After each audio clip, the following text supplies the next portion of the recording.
Hello everyone, my name is Jeffrey Edgecombe and I am the epidemiologist for this group, and today I will be presenting on suicide rates in young girls. So what is the problem?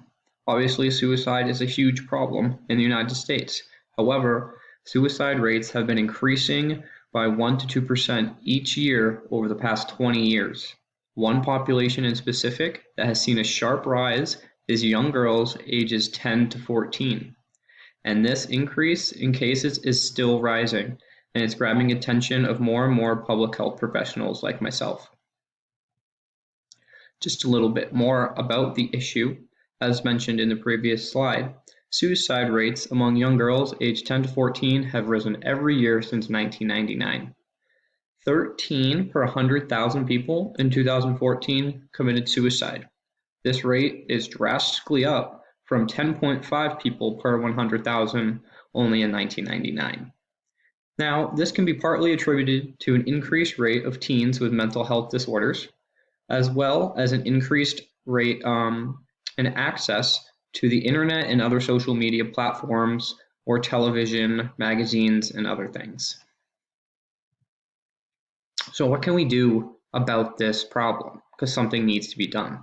The first intervention uses both students and staff members of public middle schools working collaboratively.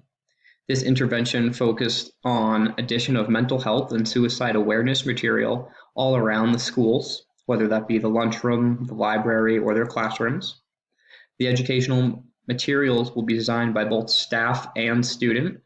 This makes for a good collaboration and makes it more comfortable for the students to talk about any issues that they may have seen in the school or have heard about. And the materials are congruent with the times and the situations their communities are facing and may face. So this intervention is tailored to each middle school because all middle schools are just a little bit different. So how can we evaluate this intervention to see if it was a success? So what I would do would be give the children a mental health suicide awareness quiz to set kind of a baseline before the intervention is conducted.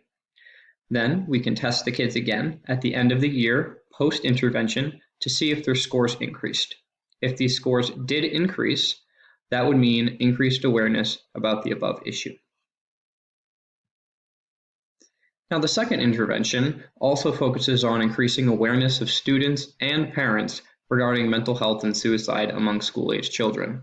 The program is called YAM, short for Youth Aware of Mental Health Program. Now, this is a 12-month program, and it was proven that 12 months compared to 3 and 6 was the optimal time. That focused on creating a safe space to talk about mental health problems such as suicidal thoughts. Now, a lot of people would say a lot of schools already have this. Now, they do, but they're just not solely designated to suicide prevention. Now, training would be provided by educators of the YAM program, and this is to ensure they know how to deal with certain situations and be able to identify certain risk factors that other educators may not be aware of. So this program can be evaluated in two ways. This program can look at how many students actually see and then use the program, and if its resources are actually needed. Because if no one is using this program, it does cost money to implement this program, so then the school board can cut the program. Secondly, the school can look at the past year's suicide attempt rate and see if the number decreases. If the number did decrease, there could be a correlation to the safe space / education being given in the school by the YAM program. Now, thirdly, this last intervention is a community-based intervention that doesn't focus just on middle schools. This program is called Community Response to Eliminating Suicide, or CORS. It is just a one-day community educational event, and anyone in the community can attend.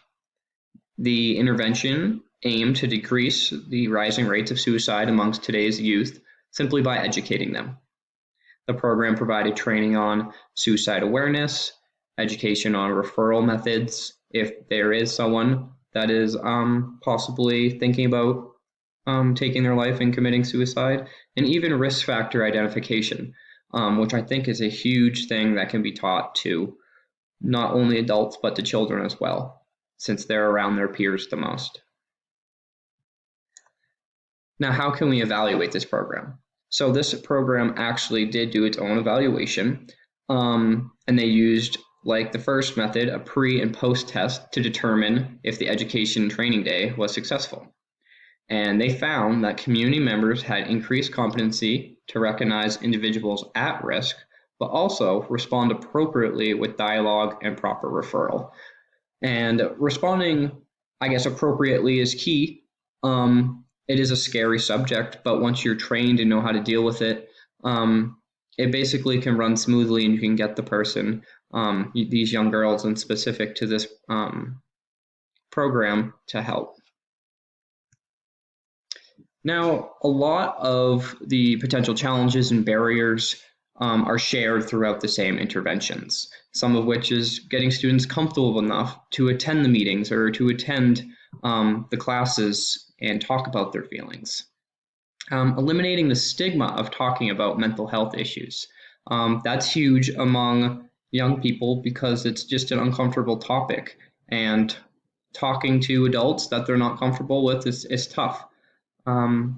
Funding to implement these interventions is always going to be huge. The YAM program is actually quite expensive simply for educational purposes and training days.